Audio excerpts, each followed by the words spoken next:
बिस्मिल्लाहिर्रहमानिर्रहीम। दुरूद पाक पढ़े। अल्लाहुम्मा सल्लि अला सय्यिदिना व मौलाना मुहम्मदिन आलिहि वल करम व अला आलिहि व सल्लिम। सल्लु अलैहि सलातु व सलामुन अलैका या रसूलल्लाह सल्लल्लाहु अलैहि वसल्लम। जैसा कि आप तमाम हज़रात को बखूबी इल्म है, जामिया अल रसूल खानगाह बरकातिया मानरा शरीफ का ये मुसलसल तबलीगी दौरे जारी हैं और आपकी बारगाह में जामिया अल रसूल से दुआत आते हैं और कुछ अहम मौज़ूआत पर आप लोगों से गुफ्तगू करते हैं। आज भी इसी रविश को अपनाते हुए हम आपकी बारगाह में आए हैं। आज का जो हमारा बयान है वो है क़त्अ ताल्लुक़ की ममानियत। ताल्लुक़ जो इंसान का एक दूसरे से रिश्ता होता है, उसे हम थोड़ी थोड़ी छोटी छोटी बातों पर किस तरह से ख़त्म कर देते हैं, तो इस्लाम इस चीज़ को किस तरह से मना करता है, ये हमारा आज का मौज़ू है। अल्लाह रब्बुल इज़्ज़त कुरान करीम में इरशाद फरमाता है, या अय्युहल्लज़ीना आमनु तक़ुल्लाहा हक़्क़ तुक़ातिह वला तमूतुन्ना इल्ला व अंतुम मुस्लिमून वअतसिमू बिहब्लिल्लाहि जमीआ वला तफ़र्रक़ू वज़्कुरू निअमतल्लाहि अलैकुम इज़ कुंतुम अअदाअन फ़अल्लफ़ बैन क़ुलूबिकुम फ़अस्बहतुम बिनिअमतिही इख़वाना व कुंतुम अला शफ़ा हुफ़रतिन मिनन नार फ़अनक़ज़कुम मिनहा कज़ालिका युबय्यिनुल्लाहु लकुम आयातिही लअल्लकुम तहतदून। ये कुरान मुक़द्दस की कुछ आयतें हैं। इसके तर्जमा कुछ इस तरह से है। अल्लाह रब्बुल इज़्ज़त हम मुसलमानों से मुखातिब है, हम लोगों से इरशाद फरमा रहा है, ए ईमान वालों, अल्लाह से उतना डरो जितना उससे डरना चाहिए। अल्लाह से उतना डरो जितना अल्लाह से डरने का हक़ है। देखो, मरते दम तक तुम मुसलमान ही रहना। ये भी अल्लाह ताला हमें नसीहत फरमा रहा है कि अल्लाह ने तुम्हें अपनी नेमत से, अपनी रहमत से मुसलमान बनाया है, तो ऐसे आमाल करना, ऐसे काम करना कि मरते दम तक, आखिरी दम तक तुम क्या हो, मुसलमान ही रहो।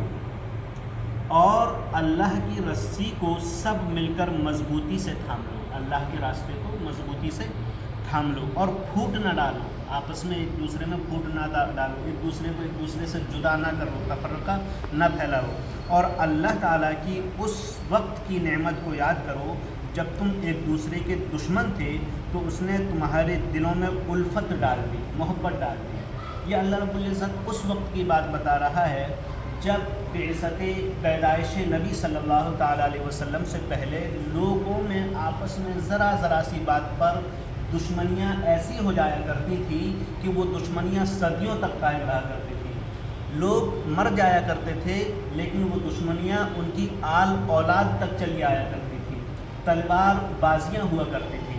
तो अल्लाह रब्बुल इज़्ज़त ये हमें बता रहा है कि तुम जो है उस नेमत को याद करो, उस मुबारक वक्त को याद करो जब तुम एक दूसरे के दुश्मन थे। अल्लाह ने अपनी रहमत से तुम्हें एक दूसरे के लिए, एक दूसरे के दिल में तुम्हारे लिए मोहब्बत डाल दी, उल्फत डाल दी।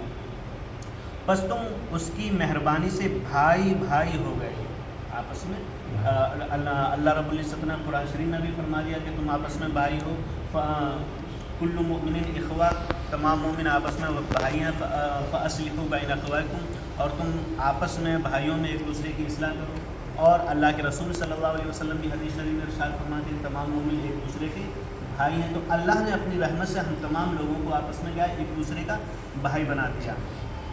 जब अल्लाह ने हमें एक दूसरे का भाई बना दिया, तो अब हमें यह नहीं पहुंचता कि हम आपस में फूट डालें, एक दूसरे की से दुश्मनी करें, एक दूसरे से जुदा हो जाएं। अब अगर हम ऐसा इसी हालत में रहते, एक दूसरे से दुश्मनी करते रहते, तो उसका नतीजा क्या था? और तुम आग के गड्ढे के किनारे पहुंच चुके थे, यानी जहन्नम के किनारे पर तो पहुंच चुके थे। तो उसने, यानी अल्लाह ने हमें बचा लिया। अल्लाह ताला इसी तरह तुम्हारे लिए अपनी निशानियां बयान करता है ताकि तुम हिदायत पा जाओ। ये अल्लाह रब्बुल इज़्ज़त ने कुरान शरीफ में हम लोगों से फरमाया। कुरान शरीफ में भी अल्लाह रब्बुल इज़्ज़त ने हम लोगों से साफ साफ मना फरमा दिया कि तुम आपस में एक दूसरे से जुदा ना हो। जिस तरह से तुम लोगों में मोहब्बत है, एक दूसरे के लिए उल्फत है, उस मोहब्बत और उल्फत को कायम रखो। उस उल्फत और मोहब्बत को कायम रखोगे तो मुआशरे में इसका असर ये होगा कि हमारे मुआशरे में बुराइयां नहीं फैलेंगी, क्योंकि जब आपस में एक दूसरे से दुश्मनी होगी तो लोग एक दूसरे को नीचा दिखाने के लिए बहुत सारी बुराइयां कर जाएंगे। और जब ये हमारी दुश्मनी ही नहीं होगी تو آپس میں محبت پھیلے گی، اور جب محبت پھیلے گی تو ہمارا معاشرہ کامیاب ہوگا۔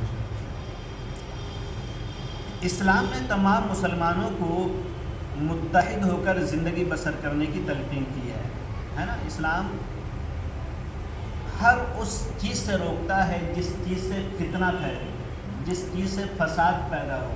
تو تمام برائیاں اور بری باتیں جو ہیں ان سے فتنہ اور فساد پھیلتا ہے، لڑائی جھگڑے سے بھی فساد پھیلتا ہے، اس لیے اسلام نے اس کی بھی ممانعت کی تلقین کی ہے۔ باہم جھگڑا، لڑائی اور ایک دوسرے سے عداوت و دشمنی کو معیوب قرار دیا، یعنی برا قرار دیا ہے۔ یہاں تک کہ کسی مسلمان کا کسی مسلمان سے 3 دن سے زیادہ بات چیت نہ کرنا بالکل روا نہیں۔ آج کل کیا ہوتا ہے، آپس میں ہم لوگوں میں ذرا سی بات ہوتی ہے تو ہم لوگ کہنے لگتے ہیں ہم نے اسے موت و جیست کر دی، یعنی اب وہ ہمارے یہاں تک کہ مر جائے گا کوئی، وہ ہمارے یہاں نہیں جائے گا، ہم اس کے یہاں نہیں جائیں گے۔ یہ میرے بھائی بہت بری بات ہے۔ اسلام تو یہاں تک کہتا ہے کہ اگر آپ لوگوں میں آپس میں کوئی انبندی ہوئی ہے، ہوتا ہے انسان ہے، ہو بھی آتی ہے، تو 3 دن سے زیادہ اگر ایک دوسرے سے بات چیت نہیں کر رہے ہیں، یہ بھی اسلام کے نزدیک بہت برا ہے۔